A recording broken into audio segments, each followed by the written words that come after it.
Hello students, welcome to my YouTube channel.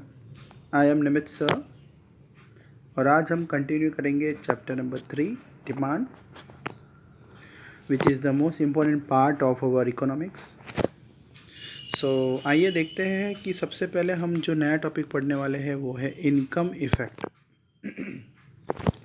सो यहाँ पे हम इनकम इफ़ेक्ट के बारे में मैं आपको पढ़ाऊँगा। दो तरह के इफ़ेक्ट बताए गए यहाँ पे। एक इनकम इफ़ेक्ट है और यहाँ पे दूसरा एक है सब्स्टिट्यूशन इफ़ेक्ट।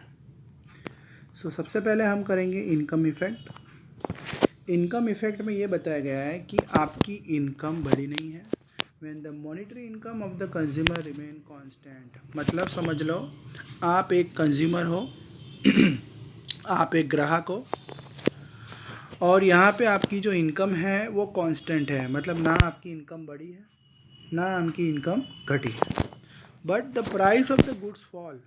मतलब यहाँ पे प्राइस कम हो गया है। तो जब प्राइस कम हो जाएगा तो डिमांड तो बढ़ जाएगी ना। मैंने आपको बताया था पहले भी, जब भी प्राइस घटता है तो डिमांड बढ़ती है, क्योंकि जब भी प्राइस कम होगा तो हम सब सामान को ज़्यादा परचेस करेंगे और जब प्राइस बढ़ जाएगा तो हम लोग कम सामान परचेस करेंगे, हमारी डिमांड कम हो जाएगी।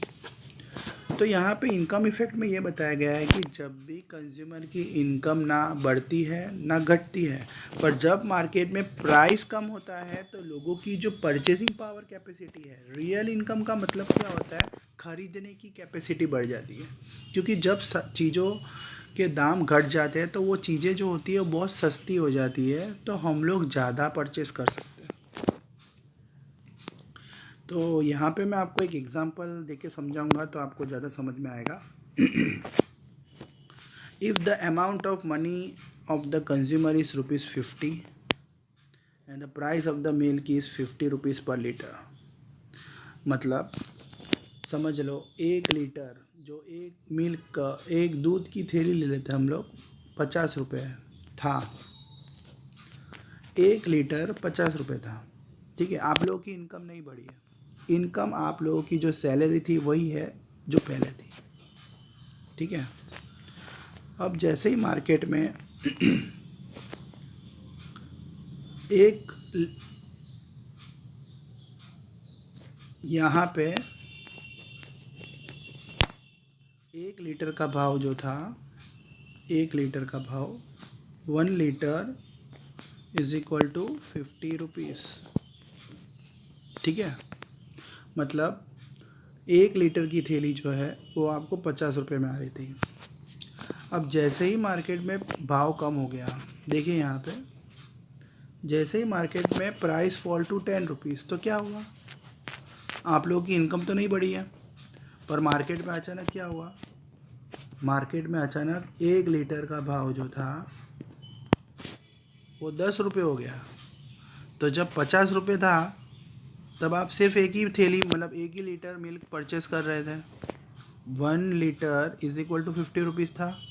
तो जब ये 50 रुपये था तो आप सिर्फ 1 लीटर ही परचेस कर रहे थे। जैसे ही 10 रुपये हो गया तो देखिए यहाँ पे आपने कितना सारा परचेस कर लिया। 1 लीटर हो गया तो आप लोगों ने मतलब 5 लीटर्स ऑफ मिल्क परचेस किया है। मतलब इससे मालूम पड़ता है कि भले इनकम बढ़े या ना बढ़े, प्राइस घटेगा तो हम ज़्यादा परचेस करने ही वाले हैं, क्योंकि हमारी परचेसिंग पावर ऑफ कैपेसिटी बढ़ जाती है। ठीक है, अब आगे देखते हैं। That is when the price of inferior good fall, the real income of consumer increase but the demand falls. अब यहाँ पे क्या बताया जाता है, अगर इन्फेरियर गुड्स होता है, इन्फेरियर गुड्स का मतलब क्या होता है, जो मैंने आपको पहले भी बताया था, जो एकदम लो क्वालिटी का, चीप क्वालिटी का, एकदम सस्ता क्वालिटी का जो सामान होता है, अगर उसके प्राइस कम हो जाते हैं तो हम लोग वो परचेज़ नहीं करेंगे। क्योंकि अगर लो क्वालिटी का सामान जो है उसके प्राइस घटते जा रहे हैं तो हम इतने गए गुजरे नहीं हैं, हम इतने भी चीप क्वालिटी का सामान यूज़ नहीं करेंगे जिससे हमारी सेहत ख़राब हो। उस टाइम पे हम लोग कैसे भी करके अच्छा सामान परचेस करेंगे। एग्ज़ाम्पल के तौर पे ये भी समझा देता हूँ। अगर समझ लो एक लो क्वालिटी का गुड्स है, बहुत ही चीप क्वालिटी है, हम लोग वो पहले परचेस कर रहे थे, पर मार्केट में क्या हो रहा है, उसके दाम बहुत ही कम होते जा रहे हैं, बहुत ही कम, घटते जा रहे हैं, घटते जा रहे हैं, घटते जा रहे हैं। तो यार हमारी थोड़ी बहुत तो ऐसी सोच होगी ना यार, ये जो लो क्वालिटी का प्राइस इतना सस्ता हो रहा है, मतलब इस क्वालिटी में कुछ ना कुछ और ज़्यादा खराबी होगी। तो उस टाइम पे हम भले थोड़ा बहुत कहीं से पैसा लाके अच्छा सामान यूज़ करेंगे, क्योंकि ये हमारी सेहत से रिलेटेड होते हैं। अगर लो क्वालिटी और ज़्यादा सस्ती होती जाती है तो लोगों की दिमाग में एक बात तो आती है कि यार इसमें कुछ ना कुछ प्रॉब्लम होगी, इसलिए हम उस टाइम पे अच्छा सामान यूज़ करते हैं। सब्स्टिट्यूशन इफेक्ट, ये दूसरा टॉपिक है। When the price of the concern good fall, it become cheaper than is substitute, hence the consumer will reduce the consumption of substitute goods and expand the demand of concerned goods। तो यहाँ पे मैं आपको एक और example देके समझाऊंगा। यहाँ पे आप बोलोगे सर ये कंसर्न गुड क्या होता है? कंसर्न गुड का मतलब ब्रांडेड गुड्स, ओरिजिनल, एकदम समझ लो ब्रांडेड आइटम्स होती है ना, क्वालिटी का गुड्स। तो जब भी मार्केट में ओरिजिनल गुड्स के भाव कम हो जाते हैं तो इंसान सब्स्टिट्यूट जो लो क्वालिटी का सामान है वो यूज़ नहीं करेगा। Consumer will reduce the consumption of substitute goods and expand the demand of original goods. अब यहाँ पे मैं आपको एक इजी एग्जांपल देके समझाता हूँ। देखिए, कॉफ़ी में भी बहुत सारी प्रोडक्ट आते हैं। कॉफ़ी में समझ लो एक नेस्कैफ़े आता है,